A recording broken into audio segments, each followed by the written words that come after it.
नमस्कार दोस्तों, हमारी आज की कहानी है भाभी नंद रानी। आपको जितनी आग लगानी थी इस घर में आप लगा चुकी है, अब और नहीं। नंद को मिला अनोखा सबक। गुप्ता निवास चारों तरफ से दुल्हन की तरह सजा हुआ और चारों तरफ चहल पहल हो रही थी। गुप्ता जी के इकलौते बेटे महेश की जो शादी थी, गुप्ता जी की बेटी राधिका शादी के कामों में लगी हुई थी। तभी राधिका, जरा इधर आना बेटा। कांता जी ने अपनी भतीजी को आवाज दी। आई बुआ। अरे जल्दी आ, कुछ जरूरी बात करनी है। हॉल में काम करती राधिका ने जल्दी से अपने हाथ धोए और बुआ के पास आ गई और बोली, हाँ बुआ जी, अब बताओ क्या बात है। इसके बाद कांता जी राधिका को कमरे में ले गई। देख राधिका, तेरे इकलौते भाई की शादी हुई है। वैसे तो लड़की वालों को खुद ही तुझे कोई सोने चांदी की चीज देनी चाहिए थी, लेकिन उन्होंने नहीं दी। ऊपर से तेरी माँ, उसको तो कम से कम अकल होनी चाहिए। पूरी उम्र बीत गई पर उसे रिश्तेदारी की समझ नहीं आई। एक बेटी और दामाद है। अगर अपनी तरफ से एक आधे गहने दे देती तो क्या चला जाता बहू के मायके वालों का। खैर, अभी थोड़ी देर में दुल्हन का सूटकेस खुलने वाला है।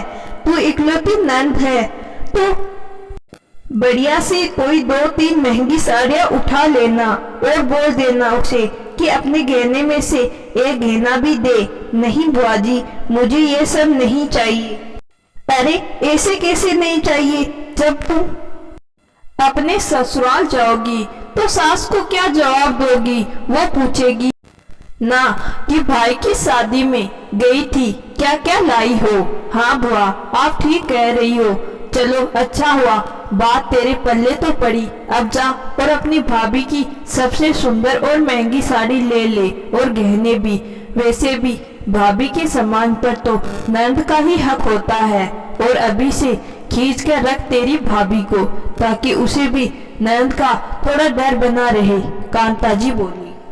हाँ ठीक है बुआ, चलो अब चलते हैं। इसके बाद दोनों बुआ भतीजी बाहर आ गई। यह सब बातें राधिका की माँ शारदा जी ने सुन ली थी और उनका मन बेचैन और परेशान हो उठा। उन्हें डर था कि कहीं उनकी बेटी अपनी बुआ के नक्शे कदम पर न चल पड़े। जब शारदा जी ब्याकर आई थी और उनका बक्सा खोला गया तो कांता जी ने सारे सामान को उथल पुथल कर देख रही थी और उन्होंने शारदा जी की 3-4 महंगी साड़ियाँ ले ली थी और साथ ही उनके सोने के झुमके भी। वो सोने के झुमके शारदा जी की सर्ववासी माँ की निशानी थी, इसीलिए उन्होंने देने से मना कर दिया था।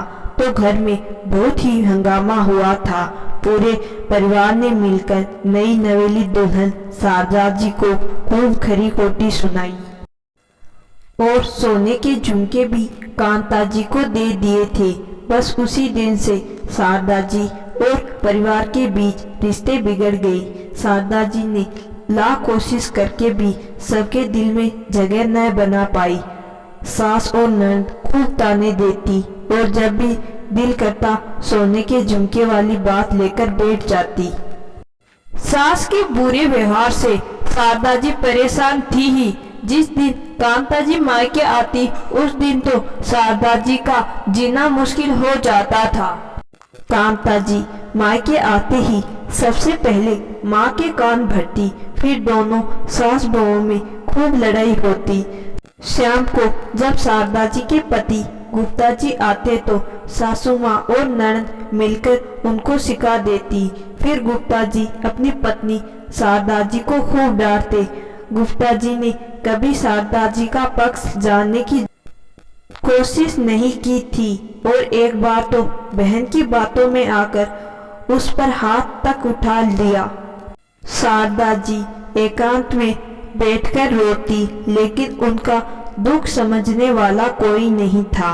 एक दिन गुप्ता जी ने बहन और माँ को शारदा के खिलाफ साजिश करते सुना तब जाकर सारा माजरा समझ में आया।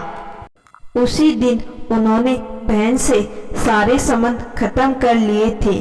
कांता जी जब भी मायके आती गुप्ता जी उससे बात न करते और माँ के जाने के बाद तो गुप्ता जी ने कांता जी की हरकतों को देखते हुए साफ कह दिया था कि घर आने की कोई जरूरत नहीं है।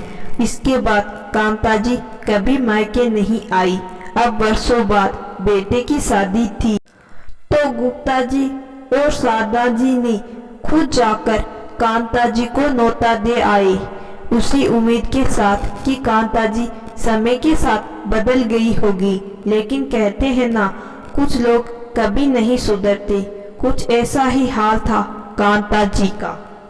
इस बार वो सीधे मुंह तो किसी से कुछ ना कह सकी, लेकिन घर में आग लगाने की आदत जो थी, इसीलिए भतीजी के कान भर दिए। अब शारदा जी को यही डर था कि कहीं उनकी बेटी बुआ के नक्शे कदमों पर चलकर अपने भाई भाभी की नजरों में बुरी ना बन जाए।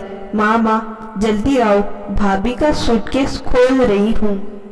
थोड़ी देर बाद शारदा जी अपनी बेटी के बगल में आकर खड़ी हो गई।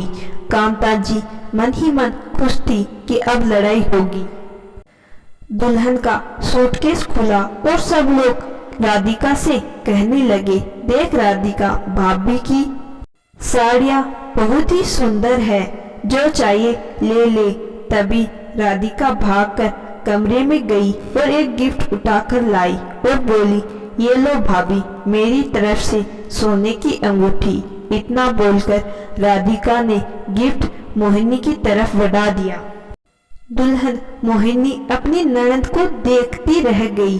राधिका बोली, भाभी के बक्से में तो ननद हमेशा ही लेती आई है, लेकिन आज एक नई रीत शुरू करते हैं। मुझे आपके बक्से से कुछ नहीं चाहिए, मैं तो आपको तोहफा देना चाहती हूँ और बदले में सिर्फ आपका और भाई का प्यार चाहिए। इतना सुनते ही मोहिनी राधिका के गले लग गई और अपने बक्से में एक दो महंगी साड़ियाँ और अपने गले का सोने का हार जबरदस्ती राधिका को दे दिया। आसपास खड़े लोग भी ननद भाभी के प्यार की सराहना करने लगे। ये सब देख शारदा जी की आंखें भी नम हो गई। बेटी की समझदारी देख उनके दिल को बहुत ही खुशी हुई। तो इधर कांता जी का मुंह बन गया। कुछ देर बाद शारदा जी कांता जी के पास गई और बोली, ननद रानी, जितनी आग लगानी थी इस घर में आप लगा चुकी, अब और नहीं।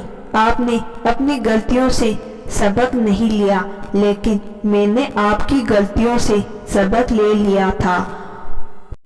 खुद से वादा कर लिया था कि मैं कभी अपनी बेटी को आप जैसी ननद नहीं बनने दूंगी। आप जैसे लोग ही भाभी की जिंदगी में आग लगा देते हैं, इसीलिए आप लोगों का मायका छूट जाता है। फिर भी आप जैसे लोगों को अकल नहीं आती। अभी भी समय है, सुधर जाओ, वरना एक बार फिर आपका मायका ऐसे ही छूट जाएगा। इस बार तो मैं आपके भाई से कुछ नहीं कहूंगी, लेकिन आगे से ऐसा कुछ करने की कोशिश भी की तो मैं सब कुछ गुप्ता जी को बता दूंगी। इतना कहकर शारदा जी अपनी बेटी के पास चली गई। शारदा जी ने पहले ही राधिका को बता दिया था कि राधिका, तेरी बुआ तुझे भड़का रही है, और बुआ की सारी सच्चाई उसे बता दी थी। इसीलिए आज उन्होंने अपनी बेटी की जिंदगी बर्बाद होने से बचा ली थी। और राधिका से बोली, बेटा, बुआ को आज सबक भी तो सिखाना था। उन्हें भी तो पता चलना चाहिए कि अब हम उनकी चालाकियों में नहीं फंसने वाले। मुझे याद है माँ, कैसे बुआ हमारे घर आकर आपको परेशान करती थी। मुझे याद है कैसे दादी और पिताजी भी उनका साथ देते थे, और फिर आप अकेले में कितना रोती थी। उस समय आपके लिए मैं कुछ ना कर पाई, लेकिन आज वही सब मैं भाभी के साथ नहीं होने दूंगी। आपके आंसू अभी भूली नहीं हूँ माँ। इतना कहकर आज कई वर्षों बाद वह अपनी माँ के सामने बिलख पड़ी तो माँ ने प्यार से उसके माथे पर हाथ फेरा और बोली, क्यों रोती है पगली? उस समय तो भले ही कुछ ना कर पाई, लेकिन आज जो समझदारी तूने दिखाई वो बहुत ही हिम्मत का काम है। मुझे नाज है मेरी लाडों पर। इसके बाद शारदा जी ने राधिका को अपने आंचल में सिमेट लिया। दोस्तों कहते हैं ना, कुछ लोग कभी नहीं सुधरते, उन्हें कितने भी मौके दिए जाए वो अपनी भूल कभी नहीं सुधारते। कांता जी भी उन्हीं लोगों में से थी। ऐसे लोगों से हमेशा सावधान होकर रहिए। ऐसे लोग ही घर परिवार में कलेश का कारण बनते हैं। तो दोस्तों, आज की कहानी आपको जरूर पसंद आई होगी। कहानी पसंद आई है तो कहानी को लाइक और चैनल को सब्सक्राइब जरूर करिएगा। धन्यवाद।